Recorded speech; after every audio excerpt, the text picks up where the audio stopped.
Komisi Pemilihan Umum KPU Deli Serdang menetapkan nomor urut 3 pasangan calon atau paslon bupati dan wakil bupati. Dihadiri dan disaksikan oleh ratusan massa partai pengusung dari masing-masing pasangan calon bupati dan wakil bupati Deli Serdang serta komisioner KPU Deli Serdang. Ketiga paslon membuka secara serentak nomor urut yang ada di dalam tabung berwarna merah yang disediakan KPU Deli Serdang. Pasangan calon Sofia Nasution dan Junaidi Parapat yang diusung Partai PKS Demokrat PBB mendapatkan nomor urut 1. Nomor urut 2 didapatkan oleh paslon Asriludin Tambunan dan Lom Suwondo yang diusung Partai Golkar, Gerindra, PDI Perjuangan, Hanura, PSI.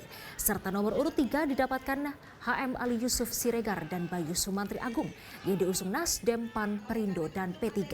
Penetapan nomor urut paslon dipimpin Ketua KPU Deli Serdang, Relis Yanti Panjaitan bersama Komisioner Ziaul Haq Siregar, Uswatun Hasanah Harahap, dan Desi Koirudi Salubis, Erdinata Sidu Haji, serta Sekretaris KPU Deli Serdang, Nazrul Nasution.